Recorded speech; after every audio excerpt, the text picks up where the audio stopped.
As artists, how do we keep our creative spark alive and stay relevant as we age? Welcome to this episode of I Love Your Stories. I'm your host, Hava Gurvich, and my guest today is Dennis Mohr. He's an award-winning Canadian filmmaker and producer, known for his insightful documentaries about unique and often eccentric artists.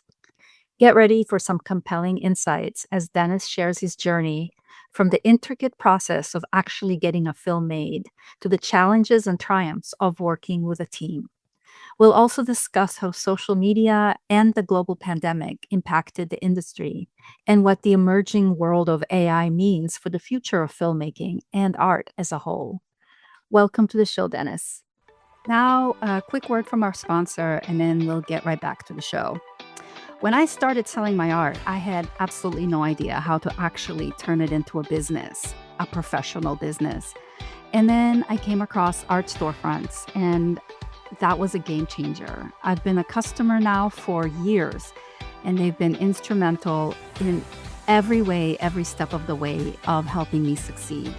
I have a gorgeous, powerful commerce website. I have marketing tools and a membership to a community that is very supportive and teaches me how to succeed as an artist. Check them out, artstorefronts.com, and tell them Hala sent you. So, Dennis Mohr, welcome. Thank you. I'm going to let you just tell us a little bit about you and the work that you've done.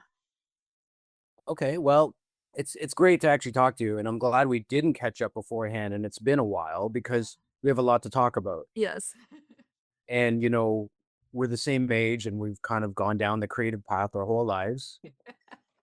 And as you age, I've been thinking more and more, like overall, I guess where my thoughts have been is like, what have I done, and what am I doing now, and what do I plan on doing in the future?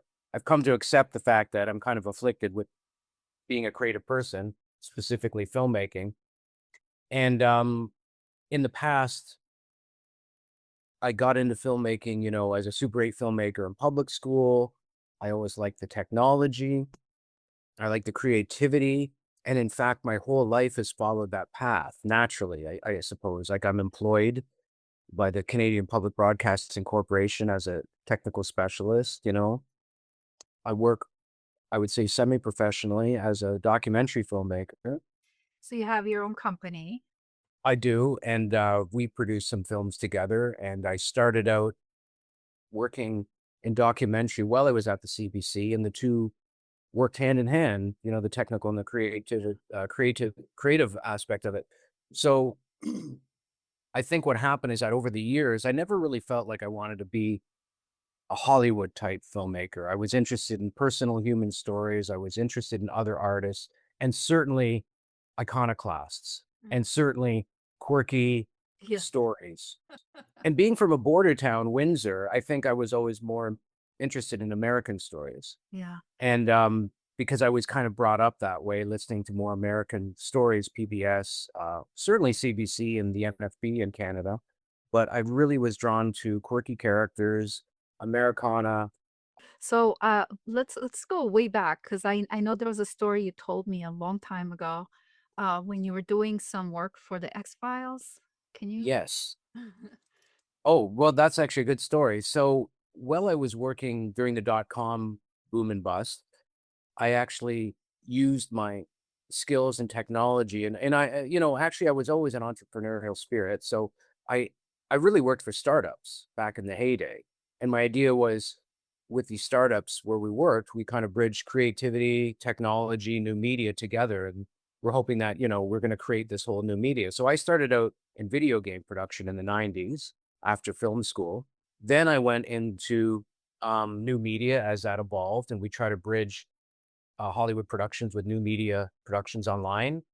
Anyway, it was a lot of fun. But at the same time, as that was kind of being hyped and overhyped, there was something to it. But it was very difficult for us to become the next big thing. But it was nice to evolve with it. In fact, I kind of had a negative reaction after the dot com boom and bust. I said, I don't really want to deal with technology for a long time. I want to go back to what I was really interested in, which was documentaries. Mhm.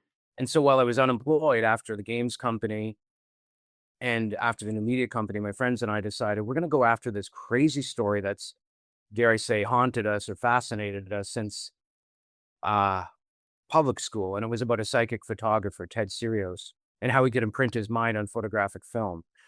And from that, I learned everything I could about eccentric characters, crazy stories, the fantastical kind of, ideas between technology and art. And my friends and I, while we were unemployed, met him and we made this film all on our own. And it became like a test for me, thinking if I'm going to make documentaries, I have to finish this, pull it off, and it has to be good. And then I'll see, do I have the chops to do this again? And it was really good. I showed it to my girlfriend at the time and she cried at the end, which was great. And it was a great little story. Um, but I could never release it because I didn't have the rights for everything. I learned about all of that. Yeah. But I was contacted by the X-Files because Chris Carter had just was finishing up his last season of the X-Files in Los Angeles, and he was looking to do his first feature film and happened to be on this story.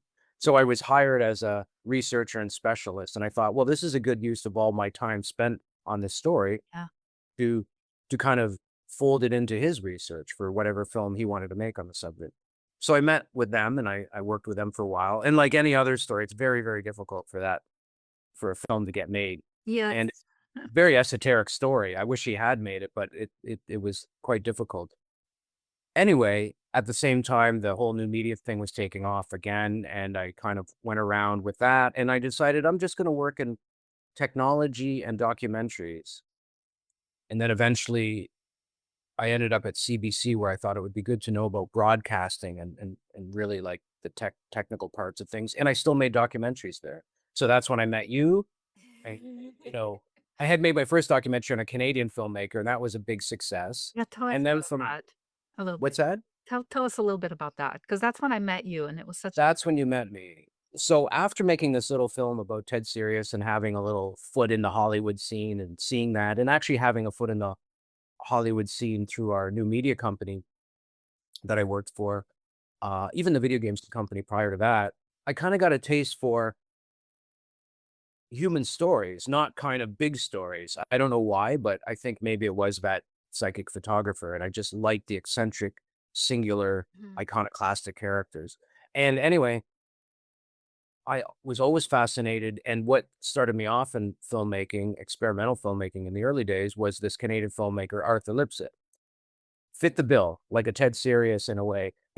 Nobody had made a film on him, and I thought we should. He's a Canadian icon. He's influenced big filmmakers like George Lucas and Stanley Kubrick and people like that. Yeah. And again, those kind of filmmakers like Stanley Kubrick and George Lucas are big technical nerds like me. So they're heroes of mine, right? So from this little filmmaker, experimental filmmaker in the 60s who made these great films, I made a documentary that was very successful. And the first person that got back to me who wanted to be interviewed about this fascination with Arthur Lipsett was George Lucas of Star Wars. Oh, cool. And he invited us down to uh, Lucasfilm, like the ranch. And we did a great interview with him. Um, so the whole filmmaking and technology thing just kind of took off from there. Yeah. But it still had this focus on what I was interested in, the characters. So when I met you, we were wrapping that up and I thought, well, this went well. And the Yeah. director and I, Martin, decided we should do another film. And I said, what are you interested in? And he said Disfarmer about the photographer. That's what Mar And I said, perfect. That's right up my alley. Yeah. Iconoclastic unknown Yeah. Yeah. artist in The Arkansas the who's quintessential, like, treasure hunt, with yeah. genius. Yeah, so my path was from a psychic photographer to this iconic filmmaker who influenced people that nobody knows about, big filmmakers, to this, unknown or relatively strange photographer from Arkansas that influenced all sorts of people Yes. himself, Yeah. Karl Lagerfeld, people like that. And so I was right on track and I thought, okay, well, this must be my bag. And it was always related to image making and photography. So all these stories had a thread. They were also kind of technology based and Yeah. kind of magical. Yeah. And then From there, I just kind of continued on that vein. The next film was Mugshot about, you know, Right. strange, Aesthetic. fascination with mugshots. Yeah. This time I didn't want to focus on a singular character. I wanted to focus on a variety of characters without them being the focal Mhm. point of the story. And that's what the mugshots were. So I continued. And again, it was about photography. It was about art. It was about the meaning behind all this stuff. And I continue to this day to that kind of filmmaking. I have a new project now that if it gets off the ground, it would be fascinating. And it's about, if you remember Raw magazine from the Yes. 1980s, Yeah. Art Spiegelman and I Francois. Yeah, so we're working on that right now. Oh, that's amazing. Okay. Yeah, I wanted to ask you. I'm reaching back to some conversations we had early on, and I remember I didn't know much about documentaries when you contacted me to consult on the Disfarmer project, and the way you talked about documentaries was very eye-opening to me as a medium, as a storytelling medium. It's kind of like fiction, nonfiction kind of thing, but sort of somewhere in between. Can you tell me a little bit like why documentaries? What is it about documentaries that no, that's a good question.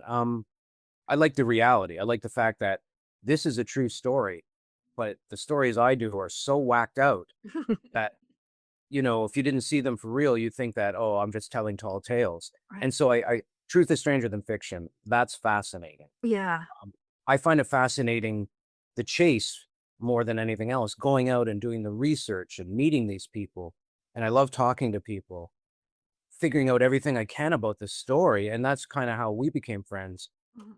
And by the way, I have to thank you because when I first started and met you, you did me a huge favor because of your artistic background, and you made that fantastic poster for remembering Arthur, the Arthur Lipsett film. And today, that's one of my favorite pieces of artwork I have in my home. Oh, that's so awesome. Thank you so much. I have it right here, like beside me, which is funny. Really?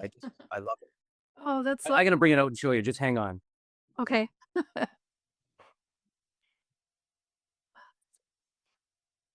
There it is.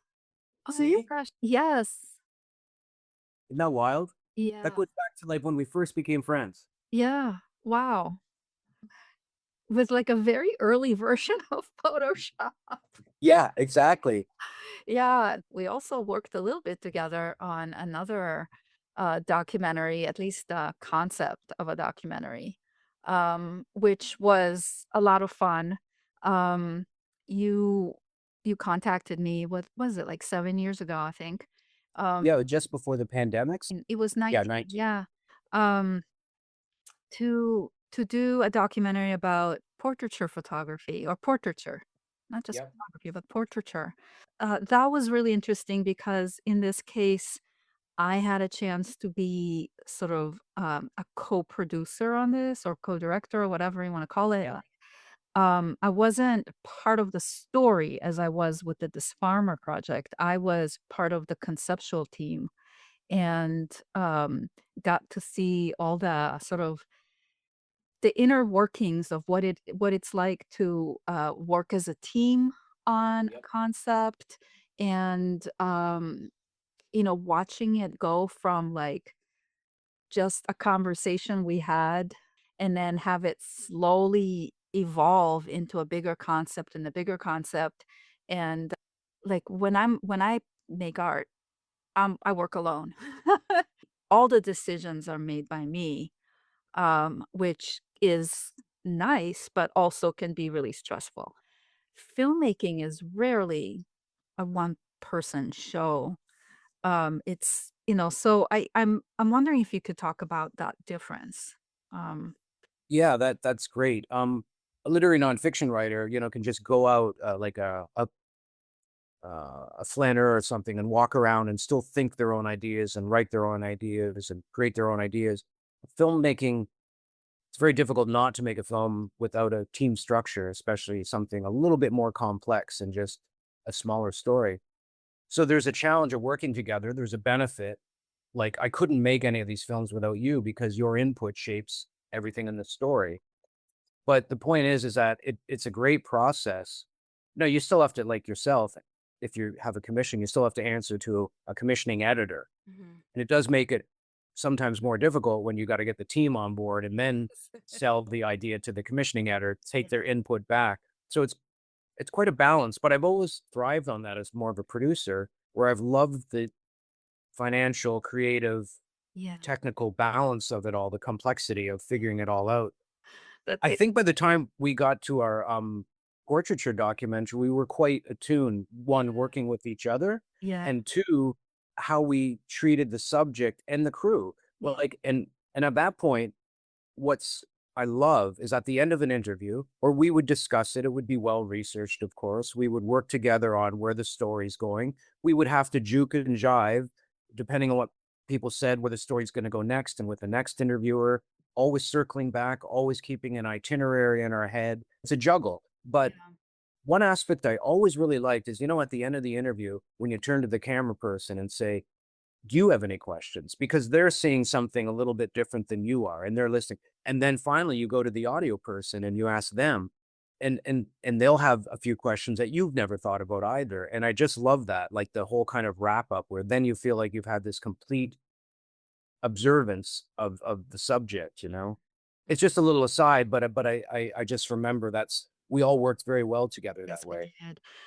I remember when the demo was finally done and watching it, and I was just kind of really blown away. It was so good. And then I experienced the next sort of like big thing that happens with filmmakers is that crushing disappointment Yeah, that it didn't go any further. And I know. it had nothing to do with how good the demo was. It's all other external factors, and it really is in a sense part of that world, right? So many great, like you were saying, the X-Files Yeah, it project. was a great idea. Yeah. I think the script got written, but I was told a long time ago, and I think it's from a famous filmmaker. I don't know who, but it's so true. It's like it's a small miracle if a film actually gets made. Yeah, and it's Like kind it of really is. But I'm always kind of up fighting an uphill battle because doing these small esoteric art yeah, related projects, it's pretty amazing that we actually got as far as we did with the portrait yeah. documentary. In fact, we would have been in trouble because the pandemic hit Oh, and we that's would have true. been stuck with it. So I think it was a blessing in disguise. Yeah, yeah, But I was so proud of the work we did because we actually shot 10 hours. yeah. We had the greatest interviews. I've never had No, things flow so easily. I've never I the know crew, even that, like, experienced crew, they thought this was the best film they ever worked on. it was really great. It was just all like, there was no fluff, like, there was None. all real Yeah. It would have been a conversation. great, great film that really inspired people. I know that for a fact, and I'm glad we stuck to our guns because I did. we really were making the film that we thought was Mhm. important, or the one that people Yeah. would respond to. And, And I think about that experience still a lot, and I think about, different parts of it because, the Disfarmer film took what, 2 years? 3 I years? think 4. 4. It took a long time, it took several trips, it was watching something come together, and it was kind of amazing, and it's still there, and it's still like, it's just amazing that this exists and that I'm part of it. The the the demo we did for the portraiture documentary, um, I was part of that film crew. Like, I got a chance to be, like, I can say I did that. And I mean, you did in Disfarmer too. When we yeah. when we took over the project to finish it, it was you and Rob Yes. who basically put the story together, Yeah, right? yeah. And I just said, "I agree, I like that." Yeah, yeah, and, I watch a ton of documentaries now, but I watch it now with a more of a discerning eye, and, Yeah. I can see when it's a really great documentary, so that's been a really, a fun thing to learn about and have that as something, you know, another context because it is a form of art, and, as an artist, it's always really interesting to be involved in a project that's so different from what you do on so many Right. levels. But then, um, the lessons that you learn and the experiences that you have come back to you again and again in my everyday life and in my own art practice. So it's just been really wonderful. Even just with the Disfarmer documentary, like going after Bill Frisell Yeah. for the soundtrack. And I remember that that was probably one of the largest expenses you Yeah. had was licensing that music, and at the time, I was like, Why? Can't we just" I mean, but I get it now, and the fact that we have Bill Frisell for the soundtrack of that documentary is such a huge thing.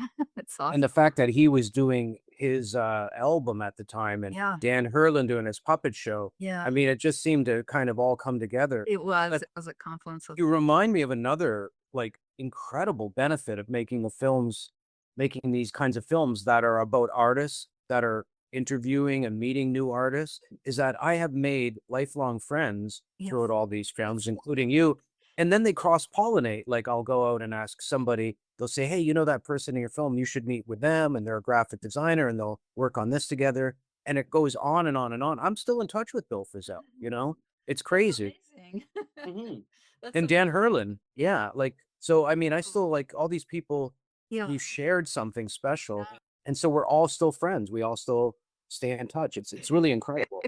I know that at some point, this demo that we did, the portraiture demo we did, will resurface in possibly a way that I don't know yet how, but it will.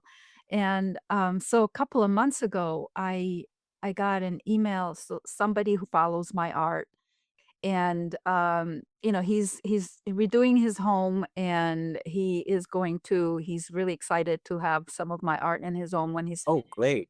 and I wanted to know, like, how where did he find me? Was it my efforts in doing these stupid reels on Instagram, or was it, you know, a friend of a friend on Facebook? And I searched for him. I couldn't find him anywhere. He doesn't even have, as far as I can tell, a social media presence. So I just asked him finally, I was like, how did you find me? And he said he was reading an article about some obscure photographer from Arkansas. And he thought it was really interesting, and he was reading the article, and my name came up, and he looked me up, and then he found my art.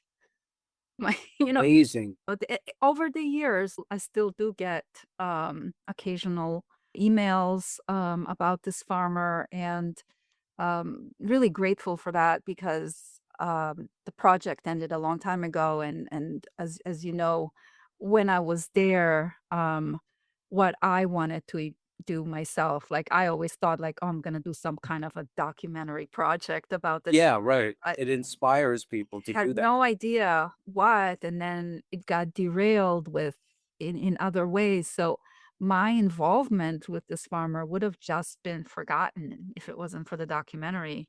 So Well, this is, you bring up another good point, is that, when you make a documentary, you have just loads and loads of footage and interesting people, and you can't put all that information into an hour, right? yeah. But I've always carefully archived it. So I love it years later when some grad student contacts me and asks me for information about the project, and I'll gladly give over every stitch I have if they want it. And so that's another aspect.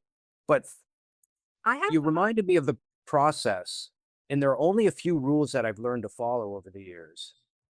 When you're investigating a story and you're talking to people, it has to be path of least resistance, like water down a mountain. The moment you run into resistance, even temporarily, down the road that that's going to come back to haunt you for whatever reason. So if it doesn't flow and it's not easy, I don't even deal with it. yes. I mean, yes, that's a lesson you learn doing a documentary, but that applies to anything in life. Exactly. It's obvious, but it's So obvious. but Yeah. but it's something that I have to remind myself. Yeah. The other one is when we get into the film and we're getting closer to the editing process and editing, I always say to my editor, I would say, like, let's pick one person. Who's the person you want to impress the most in this film? Yeah. I'd like to always pick somebody from the film and impress them just because it lets me focus on what I think I should be achieving, right? Yeah. You know? Yeah. And at the end of the day, the last thing is that I have to be happy with it. I have to minimize all the compromises, right? Mm, And I try to say when this is released, there's very little I would change, right? mm. And you got to pick your battles with people, right? Yeah.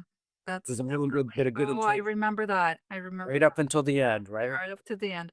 But as long as I can sleep at night, and I think the best job I've ever done, and I'm sure you probably would feel it's the best job you've ever done, is sticking to our guns with faces. The portraiture documentary, like I can sleep at night knowing that We didn't yeah. that that was the best Yes. experience I've ever had on a film. Least resistance. Yeah. People were impressed. I've never had a crew with that much experience more than I had. Even to this day, say that was the best project I've ever worked on. Like our cinematographer said to me, he said, I have never stayed up and watched rushes, all of them, all night long, and then got up with 2 hours sleep and Did was excited too. I watched again. them again, like, after Yeah. coming back, I watched them again, again. So there's something a thread I wanted to pick up on. Hold on, I'll get back to that, but, Mhm.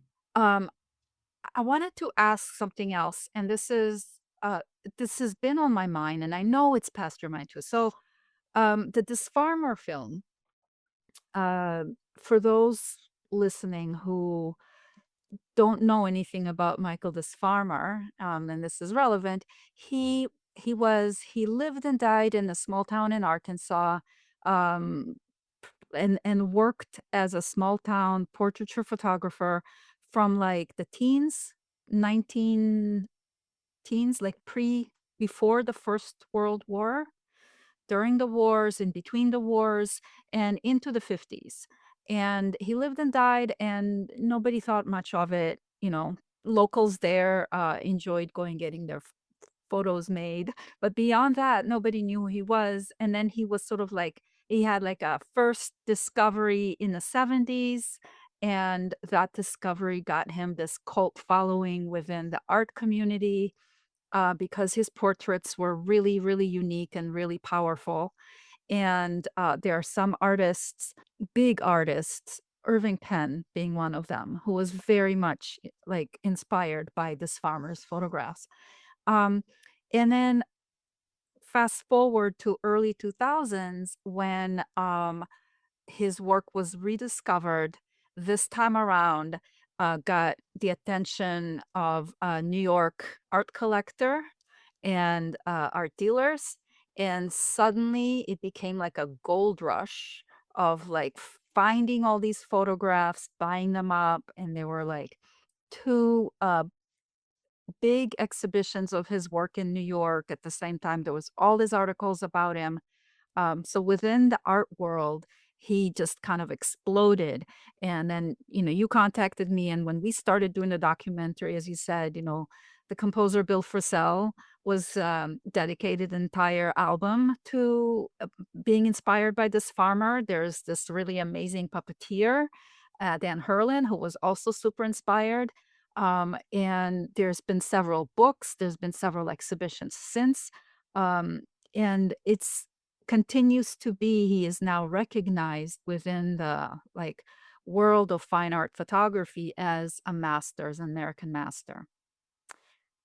Fast And forward yeah. just a couple of years later, at this point, social media is still new, Facebook is available, BuzzFeed is a big deal, and, um, the work of okay, now I'm suddenly, like, forgetting her name, the photographer in Chicago. She was, like, doing street photography. Oh, yes. Saying that Yes, they caught on to the social media wave it just was and we she is we were just behind that we curve. were and I think about Vivian Meyer. Vivian Meyer, the most famous photographer for, like, this generation because, that it's the kind of there's similarities in the stories in that she just, like, did this, was not recognized for her talent in her lifetime. Her work is really good. It appeals to people on like a visceral level, and she just gained all this like attention. And she gets compared a lot to this farmer in terms of like the overarching story, that kind of Yeah. quintessential. loner genius that gets discovered after their death story. But in my mind, and I think I speak for all of us, this farmer is, in a sense, his story, his photographs, what he did. He should be like world known, and how Yeah. social media changed everything. We were just behind it, and I've always thought of that too. My God, we would have been up there, Yeah. really brought our story out. It would have been easier to get it out there in a Oh, way too. absolutely. If But it was one more year, yeah, like it was that close, it would have made, I mean, I take it as a badge of honor that we absolutely. were trying to be sued by the same lawyer that, tried to sue the Vivian Maier people. And that's So at least the thing. I mean, would we have been able to make our film if this farmer had the same level of notoriety that Vivian Maier did? When, we wouldn't have. We yeah, wouldn't have. and we would it would have been more difficult, and so, Yeah. even though they were out there with the social media, it also exposed them to the Oh, same wow. potential rights issues that this lawyer had Yeah. brought up. I mean, you couldn't ask for a better premiere than for us to take it back Yeah. to an hour outside of Heber Springs and premiere it like we did, and it was the headlining film for Yes. the film festival Yes. Yeah. in, Hot Springs, and which Yes. is a great documentary film festival, Yeah. and to have the parties Yeah. and the and the receptions and all the people that were in the film Yeah. come there to see it, like, Yeah. it was like kind of a fairy tale ending for that, It really was. It was a culmination of everything. Yeah, it was fantastic. So that makes up for the lack of social media because I the it people that really mattered were there in Yeah. person, Well, what experienced. I guess what I'm trying to say is that social media, and I'm not the first one to say that, it's a double-edged sword. On the one It hand, can be, yes. it really, like, it helps get a message out, but also you cannot control that message at all. And Oh, it gains a life of its own so fast, that I don't think our film could have been made, if this farmer was discovered just a few years later with social. no, I think you're right. I haven't thought of it that way, but I Yeah. think you're completely right. We would have struggled. There would have been No. people throwing up roadblocks in front of Yeah. us trying to. We had some, like, nobody remembers that anymore, but all of that would have amplified so much more, to the point that I think it would have been, really hard. Hard to fight that on social Yeah. media, right? Yeah. People have too many opinions. But now we can say that when there is attention on this farmer, a lot of it is generated because of our film, Yeah, and that's that's right. cool. That's kinda cool to. And I just found the final thing I learned about filmmaking, a documentary, is that nobody likes like kind of a nasty uh investigative story that makes cartoon villains out of people. Yeah, In fact, and I'm not saying you have to make a happy ending. I'm just saying that I think you have to have a fair treatment of people and let them speak, and it to find that balance in a story.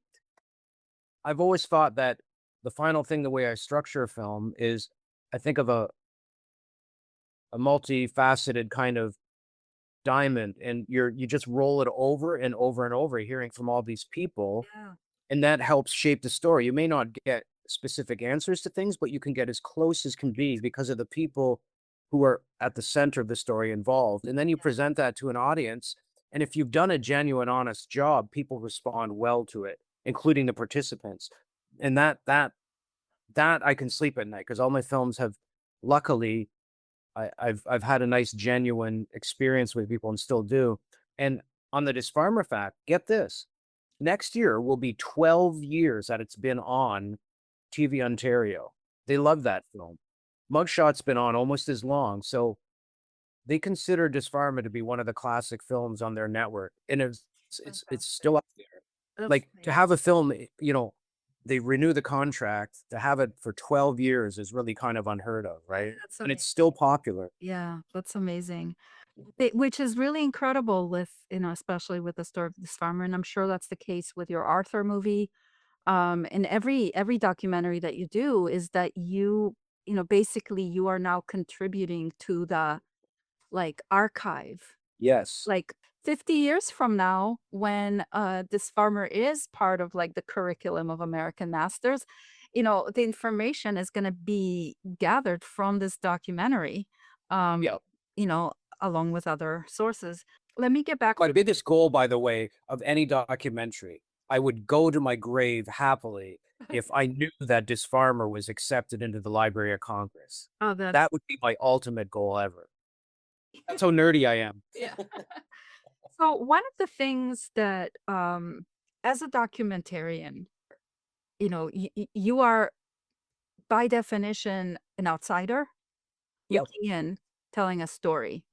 And a lot of times, like you being, from Windsor, from Canada, and the stories are American stories. Can you speak about that? Like there's because it gives you a little bit of distance to sort of look at that culture, but it's a culture that you know really well because you're just from, you just from across the border. You do have that Canadian accent. It's but That's true. yeah, but Well, um it's funny because I had thought about this and I had this discussion recently with somebody. I forget what the details were, but in a nutshell, I grew up in a border town, Windsor, Detroit. I watched a lot of American TV and a lot of Canadian TV. And I liked documentaries and real stories. I loved news, action news, as you know, and all that kind of stuff. Um, and radio. So I think as I grew up and I made documentaries, my mind always went to American stories. Also, as a producer, let's be honest, American stories are more marketable worldwide, right? And if I'm putting money and effort into this, I want to be able to distribute this story outside of Canada, outside of the United States, international. So Americana always sells. yeah. Um, and it's easier to fund to a certain degree. So there were practical reasons and personal reasons, and one's embedded in me. On top of that, to be honest with you, I'll tell you the truth that in Canada and in Toronto, especially, it's a very provincial attitude. There are people that protect their turf. Only Americans were the nicest, most helpful people I've ever dealt with when it came to making films. They would just say, "What do you want? I'll help you if I can." Canadians would waffle and they would be protective. Not once did a Canadian publication, documentary publication, even though after I contacted them, I had films and TIFF and whatnot, did they ever want to do a story on the subjects I was doing. Mhm. And so I just gradually also went to the United States because it was easier to make films there. People were more collaborative, people were more helpful. People gave me things. They opened doors for me. That did not happen in Canada. Think the So fact though that you are Canadian is disarming to and America. that's the second part of this. Yeah. So I come down there without kind of any agenda. When we made this farmer, they said, "You know why you're we're talking to you and allowing you to just come into our community and do this?" And I said, "No, I don't." And and would it be my charm? No. It was the fact that they said, "You're from Canada, you're non-threatening, you're not from New York, you're not from the North, the North South thing." And so they just figured, "It seems nice. Yeah. These people have no agenda." Uh, well, the funny thing is, I still had to do all those things too to prove ourselves, and you Yeah. do have to be careful. Yeah. But the thing is you're coming in no matter where you're from, as long as they perceive you as genuine and you truly are, Yeah. you can go a long way on that. And you're generally interested in what they have to tell you, right? Mhm. But it does grease the wheels to be Yeah, from off. could They be. used to say that you're from off, and I didn't know what that meant, and they meant outside of the country. So, but what happened is that after the pandemic, as film festivals and funding and the nature of the way documentaries are funded and made, that's all kind of now changing Mhm. and the technology is changing. I decided to pack it in and do an early retirement from filmmaking, right? Mhm. And so I thought, like, well, I really thought half of that was it. I wasn't going to make any more films, right? And and then I started paying attention to this relatively new way of filmmaking, AI filmmaking. And I thought, "Oh my God, this takes me back to making Super 8 films with your friends." It's like you have a toy box that you can make films that you never dreamed you could make of. So now I've just immersed myself completely for the last 6 months in AI filmmaking, and I can tell quirky little stories. I can even bring to life some of the short film stories that I had been working on before I quote unquote retired from filmmaking. I'd gotten into more affordable filmmaking, working with a small crew making short historical quirky stories as animated 10-minute films. Oh, But even those are expensive because you have to pay the animators and whatnot and the sound designers and whatnot. Um, the AI thing opened up my eyes and my world and brought me back to why I love filmmaking in the first place. I can make little short stories now that wouldn't be possible before. I've been making now silent films, which I've always had a passion for. So I make silent film comedies all done with AI. I can get up in the morning, work all night by myself and make these quirky stories. I have an excellent working relationship with my writer ChatGPT and I have an excellent relationship with my art director Kling AI or whatever image making software I use, Google AI, whatever, and I entertain myself making these projects. And here's the funny thing. I've been successful in the sense that now I'll be going to Amsterdam for my first AI film festival oh, invitation. fun. That is Yeah, it's amazing. I didn't know there was an they're in their infancy. there. Yeah. S- So So they're in their first or second years, that's maybe third at the most. interesting. That's And so I'll go and meet other AI filmmakers who are also filmmakers, creative people, and ad agencies and documentaries from all over. And it'll also be where technology is going, and you'll meet the creators of these companies. And the funny thing is, I think it is actually a peak now in the way films and financing will work into the future because there is no money in public broadcasting anymore, unfortunately. And I don't think that's coming back. So the dynamic has changed. And I think I have not planned this, but stumbled into truly the next kind of area of filmmaking that will have positives and unfortunately negatives. yeah. So um one of the reasons I wanted to talk to you about the AI, your forays into AI is because it's been such a divisive subject among the art, within the art community. You have Yes. people who are embracing it and playing with it and having some success and so on. And then you have people who are like just hate it. And there's just vitriol about AI. And I see it as a tool personally. There's always going to be people who try to steal someone else's, you know, intellectual property, and but at the same time, AI is here to stay. So this is my feeling about it, and I'm curious what you think, especially because you are using it, and it seems like you're using it in a very new way. That I remember, like with any new technology. So even like when photography was in its infancy, Mhm. um, a lot of what photographers were doing were trying to like imitate impressionist paintings. Um, Right. in part because they wanted to be seen as artists, but also because it was just what you do. Like you look at what is available and you kind of do that. And then, in the early 20th century with Stieglitz and Paul Strand and the F-64 movement and the modernism in photography. Photography came into its own and became its own medium that is about photography. But it seemed like it had to go through those steps where it's imitating what was there before, because before, like, goes through these iterations.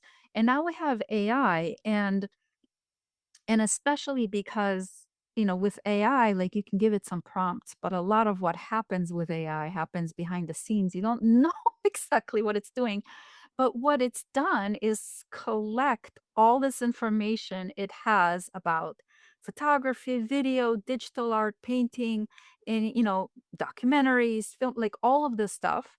And the first iterations of AI are going to be combinations and recombinations of what's already there, like, and then at some point it's going to like become a medium, an art medium that is unique to itself. It has to like go through all these iterations and then come into its own, and that's exciting.